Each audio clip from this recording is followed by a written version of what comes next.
Donc, vous voyez maintenant, on a dit là, c'est votre téléphone et là, c'est votre station de base qui va être reliée au BSC et qui va être reliée au MSC. D'accord? Ça, là, c'est le BSC. Et là, c'est la BTS. On a dit que vous êtes connu par deux choses. Par votre carte SIM identifiée par l'IMSI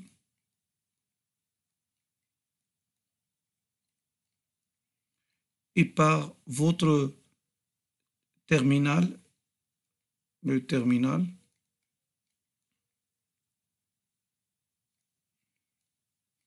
et là, on a dit que le terminal a été identifié par le MEI.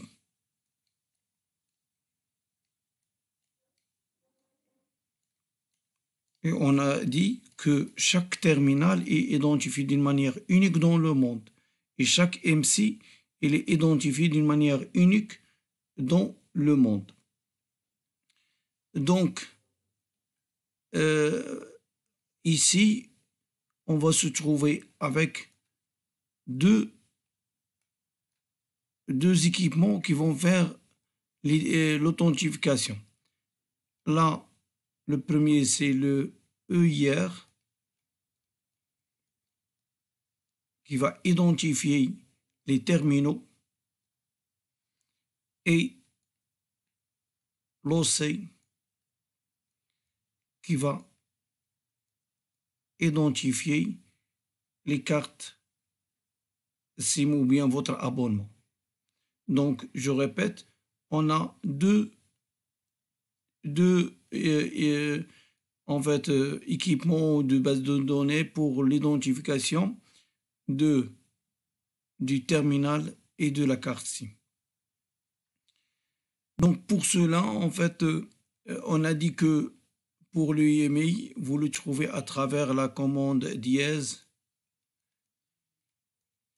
0 étoile 06 dièse.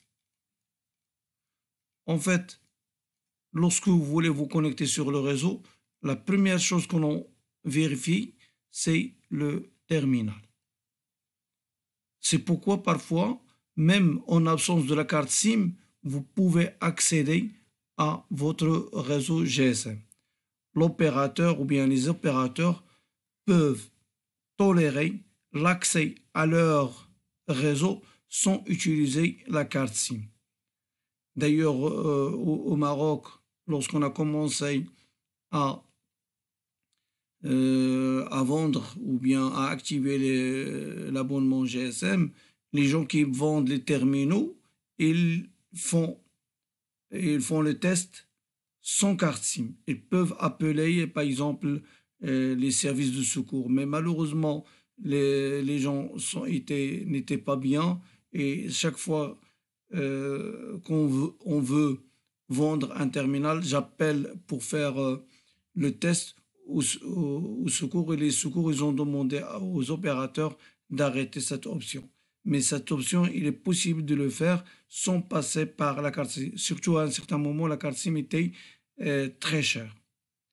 La carte SIM, mais ça, c'était pas gratuit comme aujourd'hui. C'était en fait aux alentours de 300-400 dirhams. Donc, voilà donc à quoi sert le MEI. Le MEI, on a dit qu'il permet donc d'identifier les terminaux et non pas les cartes SIM. Donc, je vais rejoindre.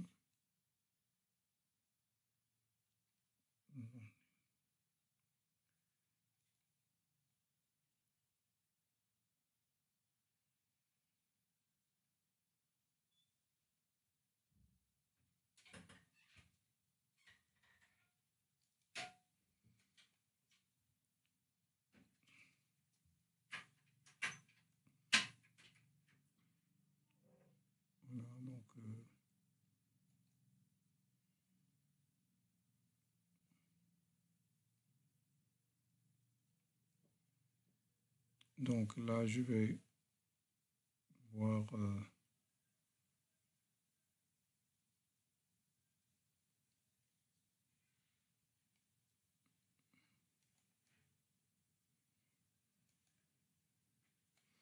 Donc, je reviens au cours. Donc, on a dit ici que l'UR va faire l'enregistrement. Donc, pour cela, on va se trouver avec des terminaux sur une liste blanche qui sont autorisés à être admis dans le réseau.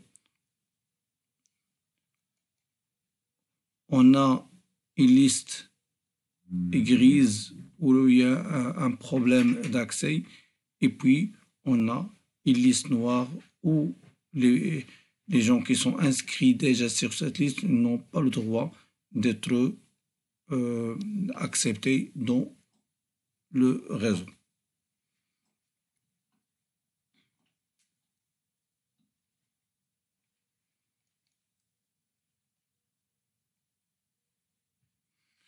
Pour le deuxième centre, c'est le centre d'authentification, Authentification Center. Donc l'authentification permet de vérifier que l'identité transmise par le mobile sur la voie radio est correcte. Parce que là, lorsque je veux m'inscrire sur le réseau mobile, je dois faire une authentification. Et cette authentification, c'est elle qui va me permettre de joindre le réseau mobile. Pourquoi cela? Ça permet de protéger l'opérateur et aussi ça permet de protéger les clients, les abonnés, en interdisant des tierces qui peuvent utiliser leur compte. Donc l'authentification maintenant de votre carte SIM est très importante. Donc, comment on va faire ça? Voilà.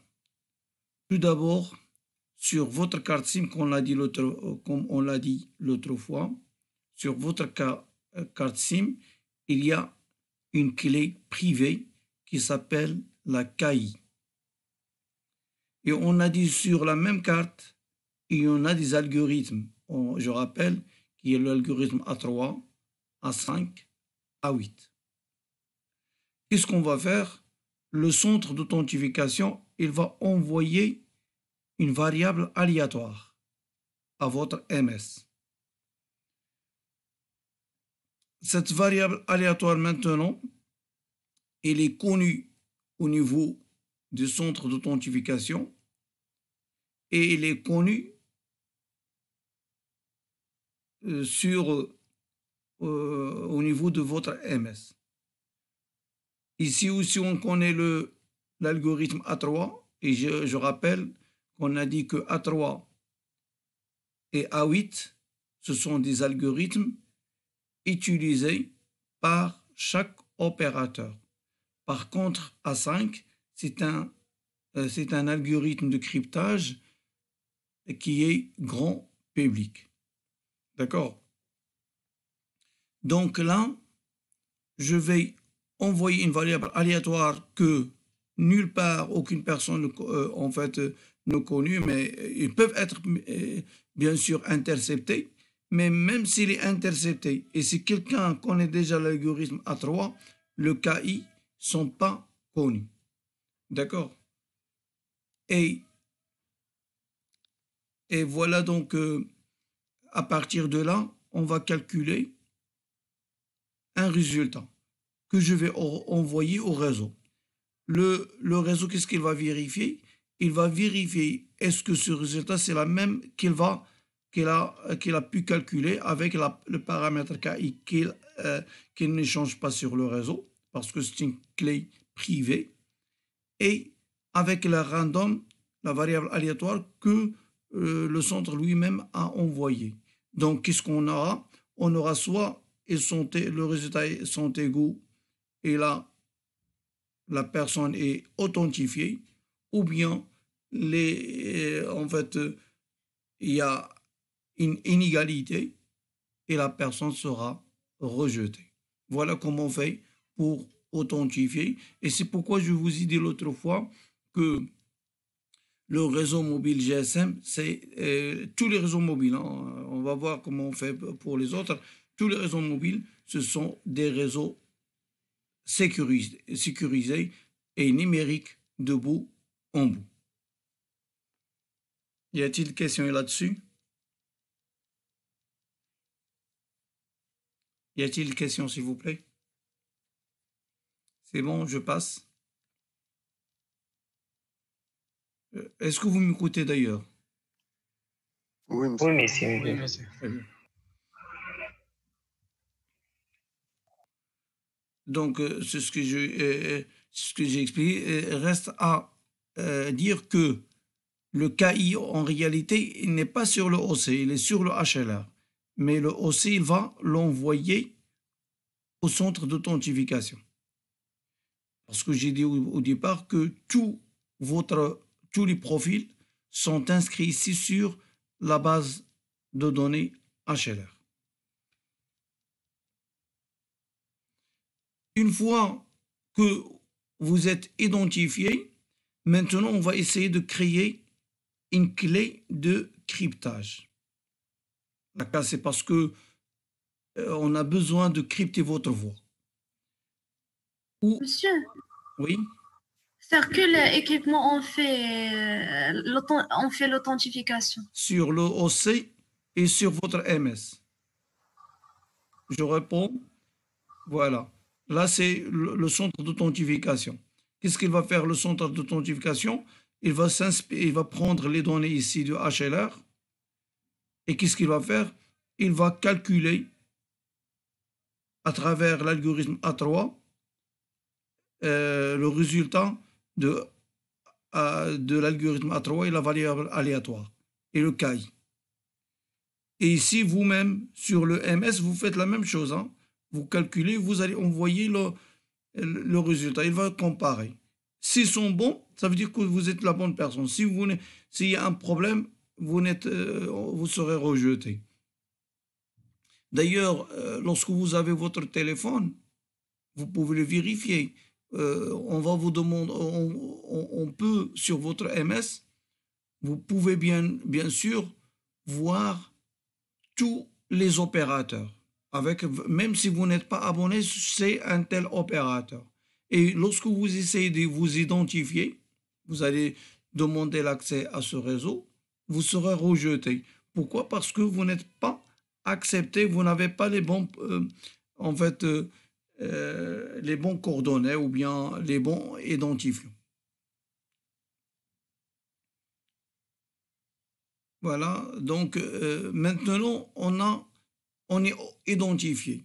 On va chercher de crypter votre voix. Donc, pour pouvoir crypter votre voix, j'utilise la clé KI et puis l'algorithme A8. Je rappelle que A8, c'est propre à l'opérateur. Donc, ce KI, il est utilisé dans votre MS et aussi au niveau du centre d'authentification pour pouvoir créer la clé KC, la clé de cryptage, K pour le cryptage.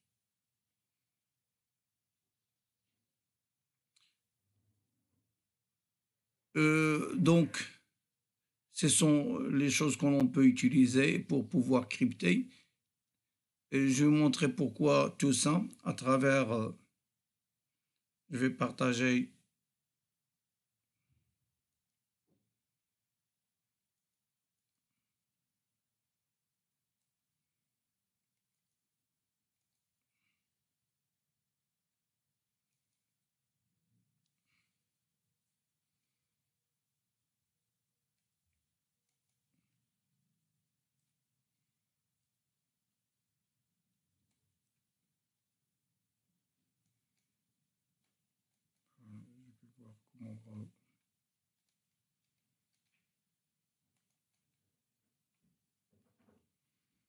Pardon, je suis en train de chercher le tableau blanc.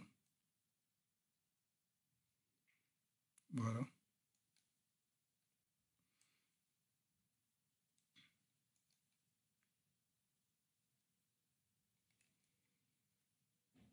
Donc, j'étais là. Voilà.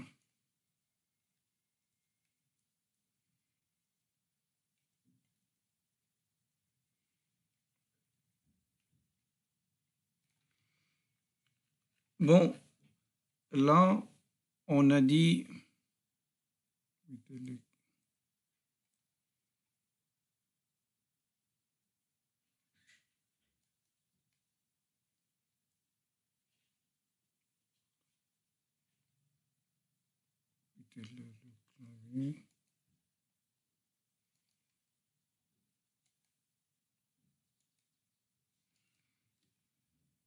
Voilà.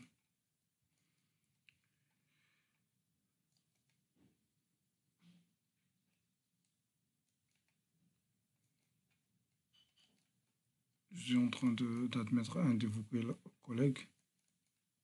Mais ça ne marche pas rapidement. Voilà. Donc, là, non, c'est pas ici. Je vais prendre un dessin. Oui.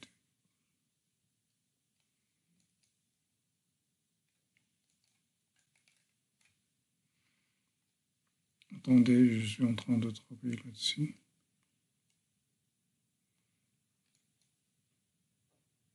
Voilà, oui.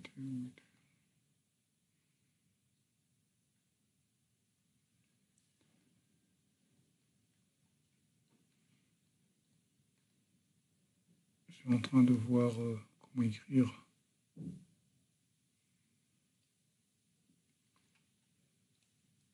là, voilà. Donc, je reviens ici. Sur cette partie, on a dit ça c'est l'interface UM. Ça, c'est l'interface ABIS.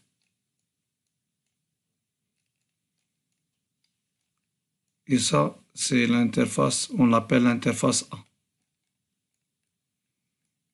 Ça vous rappelle les notions qu'on a vues sur le RNIS, l'interface U, l'interface R, l'interface S. Ce sont des interfaces normalisées. Donc, qu'est-ce qu'on va faire? En fait, ça, c'est écouté par tout le monde. Donc, l'interface UM est écoutée par tout le monde. Donc, qu'est-ce que je vais faire? Bien sûr, on doit protéger la communication. La communication. Comment je vais protéger? Par quoi? Par le... Comment je vais protéger, s'il vous plaît? Est-ce que vous m'écoutez, non? Oui, monsieur. Donc, Monsieur parle A8. comment? A3. A3. Non, c'est pas le programme. Pour protéger, monsieur. je vais faire comment? Qu'est-ce que je vais faire à la voix? Je vais, bien sûr, par cryptage. Je vais crypter par cryptage de la voix. Bon, voilà. Donc, je dois crypter à ce niveau-là. Ici,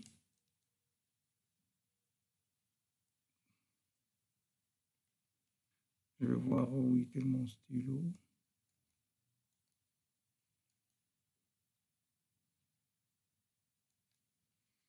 Donc, là, je vais crypter. Là, je crypte.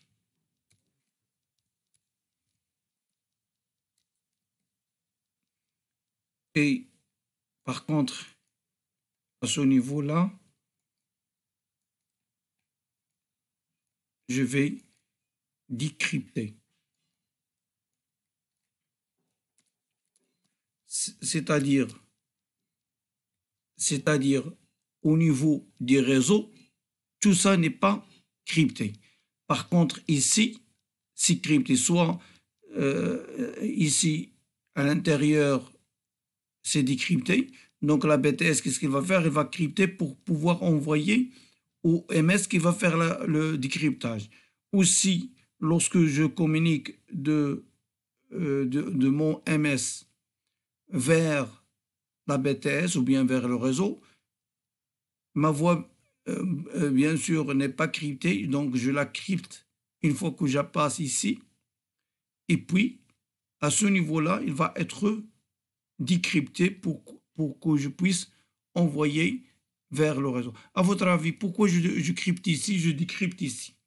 Pourquoi la voix, elle est claire ici? C'est-à-dire, si je fais comme ça, à ce niveau, c'est-à-dire à l'intérieur, ici à l'intérieur, ici en clair. Donc ici, la voix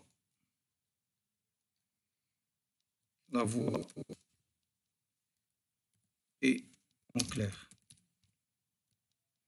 Par contre, à ce niveau-là, il y a le problème de cryptage. Pourquoi, à votre avis, la voix ici doit rester en clair? Elle n'est pas accessible par tout le monde. Comment? Elle n'est pas accessible par tout le monde, donc c'est pas d'intérêt pour le crypter. Oui, ça c'est une première solution, ou bien une première réponse, mais il y en a d'autres qui sont correctes. Monsieur, Oui? Monsieur, pour on n'a les pas une chantiers, liaison directe. Comment? pour les chantiers, Non, c'est pas l'échantillonnage. Déjà, il est échantillonné à ce niveau. Parce que, monsieur, on n'a pas une liaison qui est directe. Non, oui, est-ce que vous pouvez expliquer un peu plus clairement pour que je puisse savoir est-ce que vous avez pu avoir la bonne réponse ou non? C'est l'interférence entre les voix? Non, non. En réalité, parce que j'ai dit l'autre fois que vous, ça c'est votre réseau. Mais attention, votre MS, il peut être interconnecté à d'autres. D'accord? Et s'il est connecté à d'autres, par exemple, ça c'est un opérateur 1, je vais écrire, ça c'est un opérateur 1,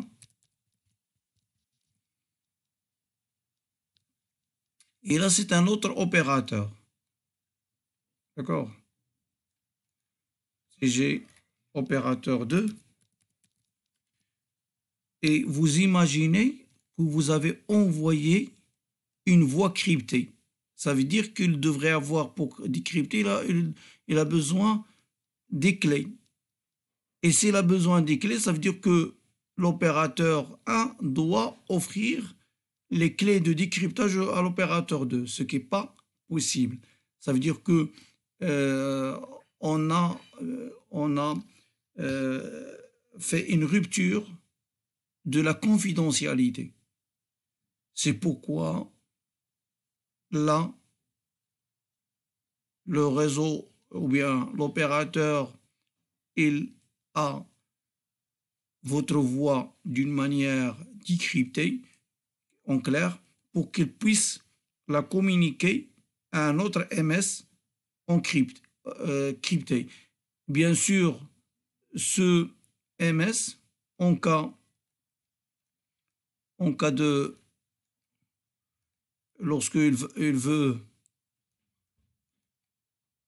la communiquer à votre interlocuteur qui est là,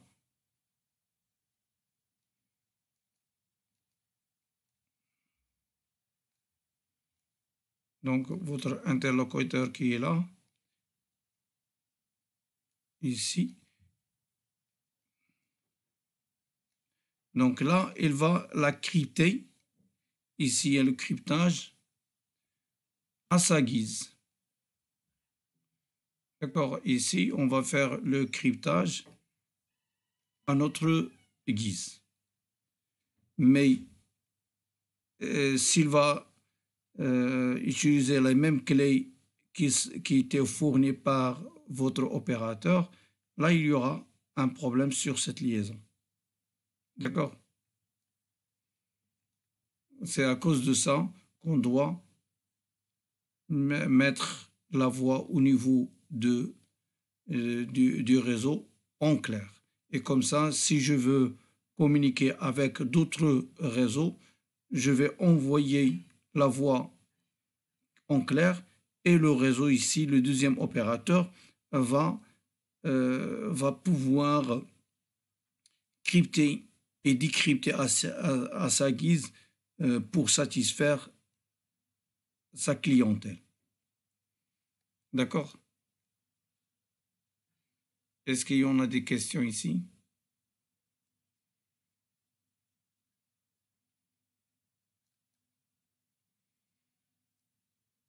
Donc, je reviens.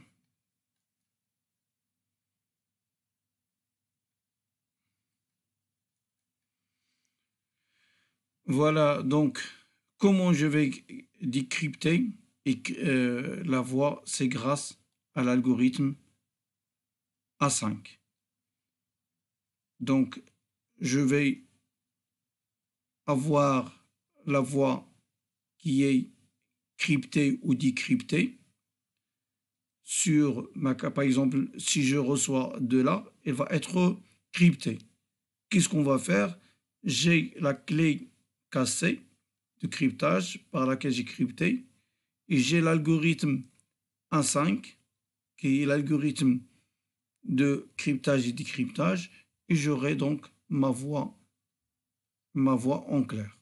La même chose, lorsque je vais partir de là, j'ai déjà la clé de cryptage, l'algorithme A5 et je vais crypter ma voix.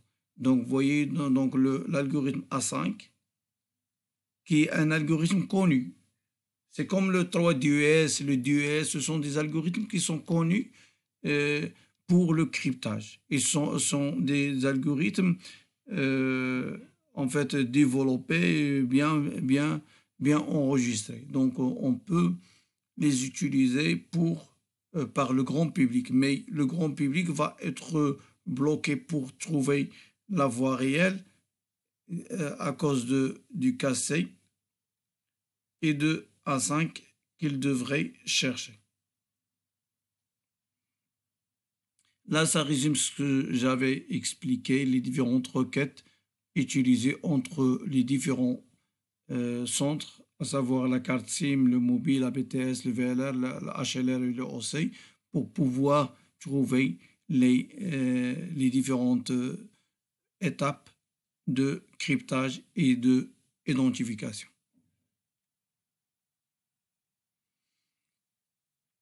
Le OMC, c'est Operating Maintenance Center. On a deux. On a un pour la partie réseau et un pour la partie radio. Le OMC, c'est un système de maintenance. En fait, chez n'importe quel opérateur, il y en a des gens qui doivent se connecter aux différents composants du réseau pour faire la maintenance. Et comment on fait ça? Grâce à des équipes professionnelles bien formées pour pouvoir accéder à tout le réseau. Grâce à quoi? Grâce à ce qu'on appelle le OMSC, Operating Maintenance Center. Et ce OMSC, on a deux. Un pour pouvoir maintenir le réseau et un pour pouvoir maintenir la radio. Donc, leur tâche principale, gestion des fautes et des alarmes, configuration et voir les performances et la sécurité de réseau. D'accord, c'est bon. Donc, on va voir quelques... Est-ce qu'il y a des... On va faire un récupératif. Donc, pourquoi dans un réseau GSM, on ne peut pas trouver la même fréquence sur les cellules voisines? Pourquoi? Pour éviter les interférences. Oui, très Oui. bien. C'est pour éviter les interférences. Quelle est la différence entre le handover et le roaming? Le handover, c'est entre... Entre les BTS. Les Oui, BTS. c'est entre les cellules. C'est entre les Oui. cellules. Et le roaming, c'est entre... C'est le changement de l'EMS. C'est entre... En fait, lorsque je change le MSA, ça veut dire que j'ai changé l'eau. C'est entre opérateurs. Entre Lorsque le. par exemple, moi, je suis inscrit au Maroc et je vais partir vers la France, donc je vais être enregistré chez un autre opérateur. Généralement, le roaming, c'est entre pays. On ne le fait pas entre opérateurs parce que entre opérateurs, ça va être difficile de le gérer. C'est pourquoi on préfère le faire entre pays. Entre opérateurs locaux, on ne peut pas le faire. Parce que c'est difficile et c'est une facturation à ajouter, on ne peut pas la gérer. C'est pourquoi on fait le roaming entre pays. Quels sont les composants de sous BSS, de ce système BSS? Les trois premières. Donc, Le BTS, BTS et TRO ou le BTS. BSC. Oui, donc BTS, TRO et BSC. Si je veux, je vais dire quels sont les composants ici du NSS. C'est VLR ou NSC. D'accord. La clé cassée de cryptage est stockée sur. Donc, sur quelle partie ici on va il est stocké, la clé cassée? Il y a le BTS. Oui, et il est sur HLR. Et sur la VLR. BTS? Non. Non, la cassée, il est BTS et SIM. sur... BTS et HLR. SIM. Non, il ne va pas être sur le HLR parce que c'est une clé qu'on a calculée. Donc, il est sur la BTS envoyée par l'OC sur la BTS. Il va se trouver aussi sur l'OC parce que c'est lui qui fait. Et il va se trouver où? Sur la RAM du MS. Oui, sur la RAM. Donc, il va être sur la RAM, sur la BTS et sur l'OC. D'accord. Quelles sont les techniques de multiplexage utilisées par le GSM? TDMA. ou le FDMA. D'accord, très bien. Donc, c'est la TDMA parce que je fais un multiplexage dans le temps et je fais un partage de fréquences. Donc, on va utiliser les deux. Donc, lorsqu'on partage une voie de transmission entre plusieurs communications de messages de manière à partager la bande passante entre les diverses communications, on parle d'un multiplexage TDMA, FDMA, CDMA. Lequel?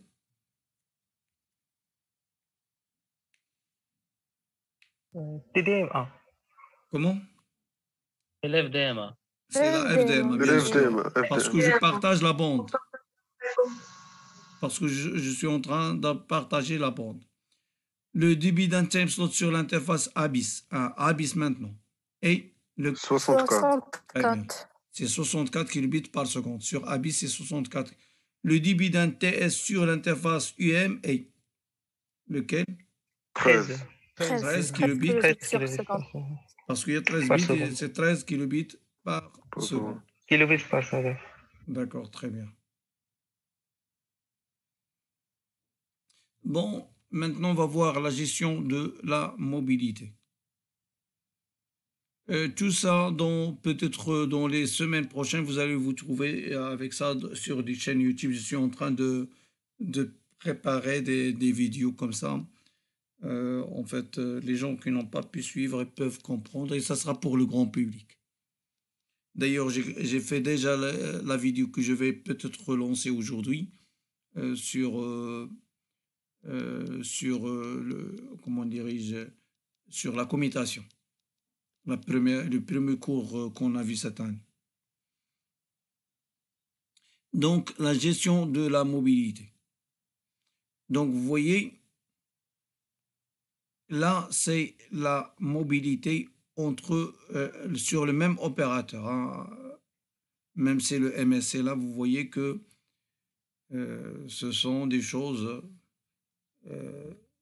qui permettent de pouvoir, en fait,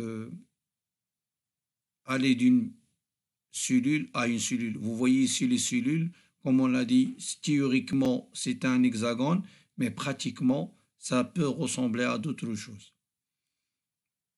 Donc, l'objectif, c'est de permettre aux usagers d'un service télécom sur une zone de couverture et pour pouvoir poursuivre une communication tout en se déplaçant. Donc ça, ce sont les buts déjà soulignés dans le cadre des réseaux mobiles. C'est la mobilité. Et c'est ce qu'on cherche depuis fort longtemps. Et d'ailleurs, maintenant, on est en train de migrer vers les réseaux mobiles. Pourquoi? Parce que les réseaux fixes, jusqu'à maintenant, les gens aiment communiquer en se déplaçant.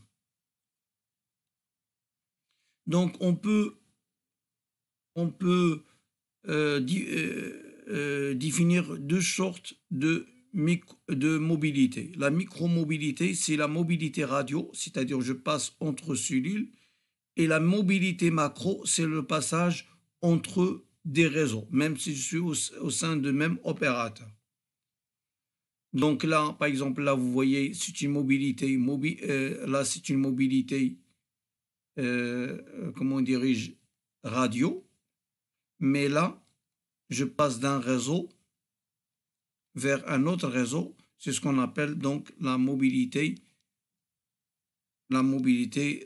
en fait, macromobilité, vous voyez. Donc ici, c'est au sein du même opérateur entre cellules, mais là, je passe d'un réseau à un autre réseau, et là, c'est un autre réseau mobile. Je peux être sur le même opérateur, mais j'ai changé de MSC. Ce qui est ici important, c'est que ici, je change de MSC, je passe à un autre MSC. C'est ce qu'on appelle donc la macromobilité. Donc, microscopique mobilité, c'est passage entre cellules. Macromobilité, c'est de passer d'un réseau à un autre. Donc, on va voir maintenant le handover plus un peu en détail. Donc, le handover, on a dit qu'il permet d'assurer la mobilité entre cellules. Pourquoi je vais aller faire le handover? Pour pouvoir tout d'abord maintenir une qualité de communication suffisante entre le mobile et le réseau à travers un changement de cellule ou de fréquence. Je vais expliquer tout ça. Donc, le handover, il permet aux usagers de se déplacer en cours d'appel. C'est ce qu'on a vu ici. Je suis en train de communiquer là et je peux me déplacer. Lorsque je me déplace, ça veut dire que je change de cellule.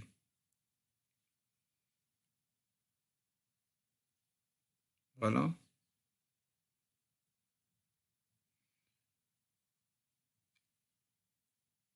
Le handover aussi, il permet d'éviter la rupture de lien. Parce que lorsque je suis dans une région, j'ai une bonne qualité, mais je vais l'expliquer à travers...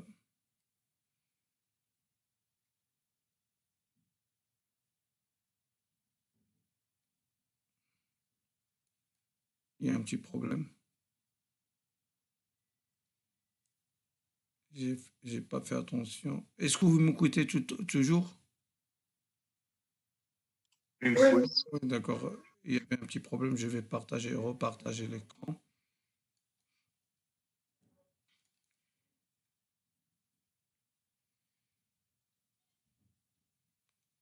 Donc, là, mettez-le.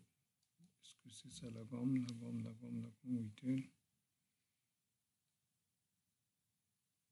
voilà. J'efface tout ça.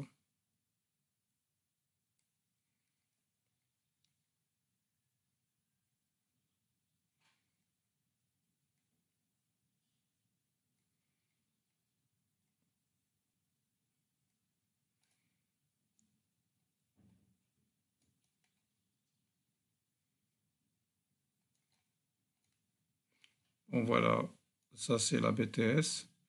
Et lorsque j'ai parlé de la BTS, en fait, vous êtes à peu près, lorsque vous vous déplacez autour, la voie est bonne.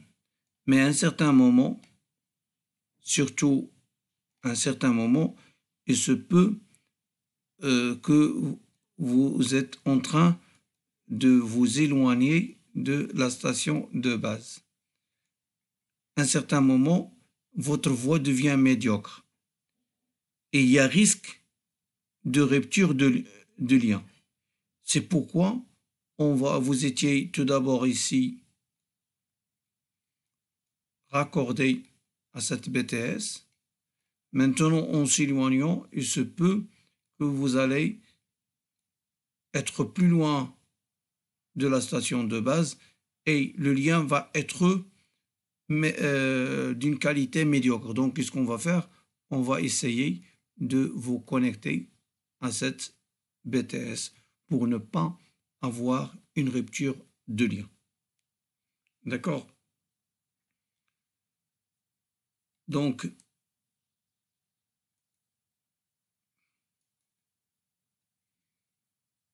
cette rupture de lien, c'est pourquoi je vais faire le handover.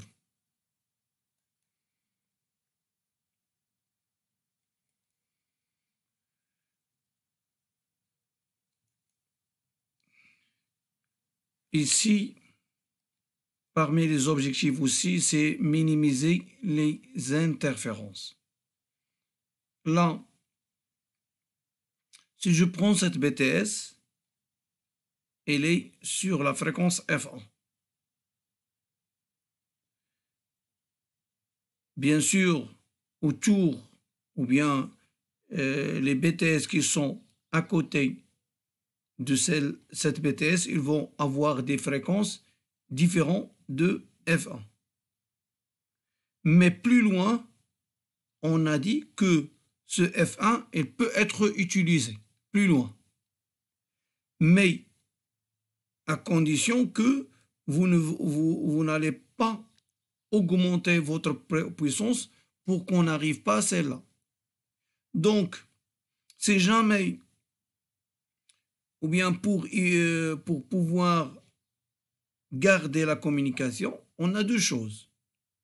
Soit que je vais augmenter la puissance, soit que je vais faire le handover. Deux choses. Soit que je vais faire augmenter la puissance pour que je peux écouter avec une bonne qualité, soit que je vais aller vers une autre cellule ou bien une autre BTS. Donc, si jamais on n'a pas le handover, donc qu'est-ce qu'on va faire?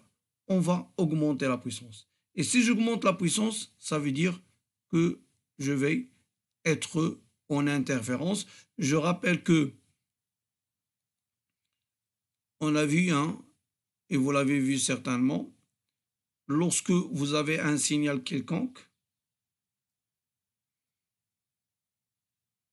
donc lorsque vous avez un signal quelconque avec F1 plus F2 par exemple, surtout lorsqu'il est sinusoïdal, et vous savez très bien que un signal de parole, on peut l'écrire sous forme de ce qu'on appelle les ondelettes. Un signal de parole, je peux le découper en des cosinus et des sinus. Et lorsque je vais le découper, ça veut dire que si je fais le transformé de Fourier d'un signal avec des fréquences, vous allez trouver comme ça le transformé de Fourier d'un signal sinusoïdal. Par exemple, là, vous allez trouver F1 et là, vous faites le F2. Je ne sais pas, est-ce que vous l'avez déjà fait sur MATLAB? Sur MATLAB, vous pouvez prendre plusieurs signaux sinusoïdaux. Vous faites la sommation et lorsque vous faites le transformé de Fourier, normalement, vous devrez avoir ça. Mais, en fait, si jamais je me trouve avec des fréquences F2, il n'y aura pas d'interférence. Mais où est le problème? C'est lorsque je vais utiliser un signal qui comprend la fréquence F1. C'est ça le problème. C'est ici qu'il y a le problème. D'accord? Donc, c'est pour pouvoir éviter les interférences, je dois utiliser des fréquences différentes de ce que j'ai. Donc, je reviens vers la présentation. C'est pourquoi on a dit on utilise le handover pour minimiser les interférences. Et là, c'est pour optimiser l'utilisation des ressources radio. Un autre point qui est très essentiel aussi, c'est on fait le handover non pas uniquement pour avoir la mobilité, mais aussi pour optimiser l'utilisation des ressources radio. Voilà. Par exemple, là, c'est une BTS ou c'est une cellule que vous voyez vraiment très encombrée. Par contre, celle-là, elle est moins encombrée. Supposons qu'on est dans la limite de cette station de base. Après chaque mois, on fait une étude qu'on va voir par la suite, l'étude radio qui me permet d'analyser le trafic pour pouvoir faire un dimensionnement. Par exemple, si je prends par exemple notre cas, on va voir qu'il y a pas mal d'étudiants qui sollicitent l'ENSA et on n'a pas assez de classes. Donc, qu'est-ce qu'on va faire? On doit ajouter des classes. Mais on peut le faire d'une autre manière. On peut gérer uniquement l'emploi du temps correctement et on peut avoir plus d'étudiants. Par exemple, si je prends par exemple la faculté aujourd'hui, qu'est-ce qu'elle fait? Elle fait des cours entre midi et 2. Par contre, chez nous, on ne fait pas de cours midi ou 2. Ce qui fait toujours, nous, on a besoin de classes. Par contre, les facultés, certainement, vous avez vu les facultés. Donc là, ils n'ont pas besoin d'assez de classes. Alors que peut-être, on peut revoir notre façon d'affecter les classes, par exemple en faisant des cours la nuit. Et comme ça, on peut s'en dépasser de la construction de bâtiments. Là, la même chose ici, dans cette cellule, vous voyez qu'il y en a, et il y a pas mal de gens qui se présentent sur cette cellule. Logiquement parlant, je dois ajouter une autre station d'autres canaux, au moins d'autres canaux, d'autres TRX, ce qu'on appelle les canaux de transmission et de réception. Mais la chose la plus facile, si jamais je me trouve dans cette situation, je peux récupérer les gens qui sont là et je vais les affecter à cette cellule. Et là, c'est un changement de fréquence que je vais faire. C'est pas... D'accord? Ici, je vais changer uniquement leur fréquence et ils vont être accordés à celle-là. Et d'où, qu'est-ce que j'ai fait? J'ai fait une optimisation de l'utilisation des ressources radio.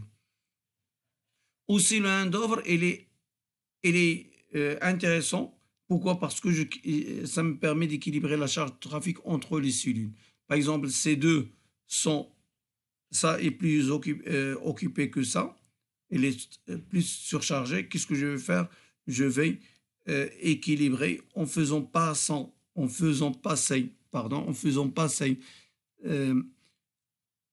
ces MS vers cette deuxième cellule. Et là, c'est un quoi? C'est un équilibre de charge. Je vais équilibrer. Et d'ailleurs, l'équilibrage de charge, c'est quelque chose de très demandé dans notre vie. Vous avez pu voir que, par exemple, on essaie d'équilibrer le nombre d'étudiants entre les différentes filières. On essaie d'équilibrer les étudiants entre les différentes classes. Lorsque vous étiez dans le bac, on ne peut pas avoir une classe avec 40 étudiants et une classe avec 20. Donc, j'essaie de faire un équilibrage 30-30. Donc, l'équilibrage est trop demandé dans notre vie, et en particulier dans les réseaux mobiles. Parce que s'il n'y a pas d'équilibrage, on risque de planter une station de base.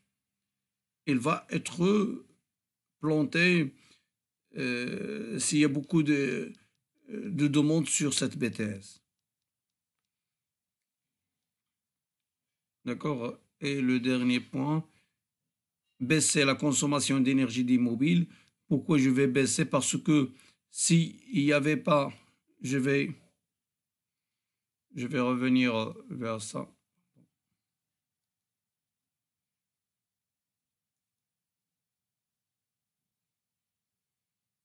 Voilà, je vais revenir à mon écran blanc. Voilà, je vais...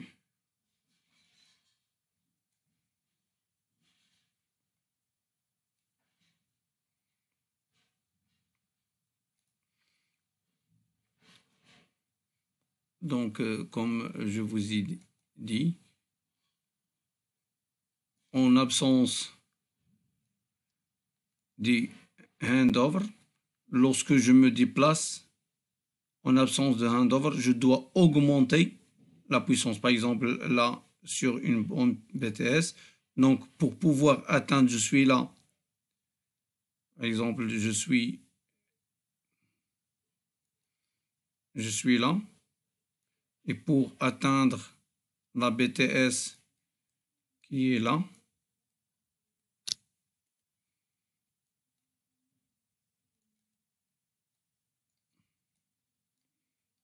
je dois augmenter ici. Il faut augmenter la puissance.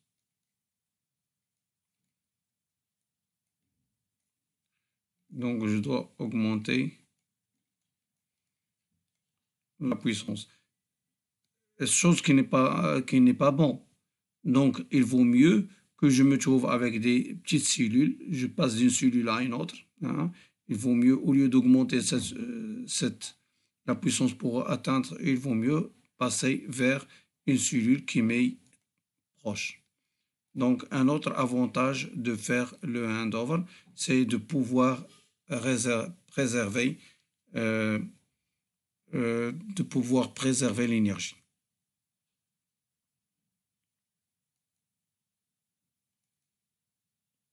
D'accord?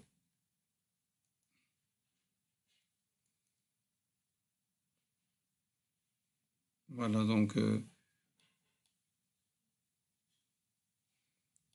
on a dit, voilà, baisser la consommation d'énergie. Est-ce que vous avez pu suivre tout à l'heure le dessin que j'avais fait? C'est bon? Oui, monsieur. Oui, monsieur. D'accord. Donc, on va arrêter une demi-heure et on va commencer. Donc, je commence à 10h30. C'est bon? D'accord. Donc, à 10h30, le temps que... de toute façon, j'ai enregistré pour moi-même. Je vais vous envoyer cet enregistrement. Je vais voir est-ce que ça continue à enregistrer ou non. Attendez. Oui, ça continue. Donc, j'arrête l'enregistrement maintenant.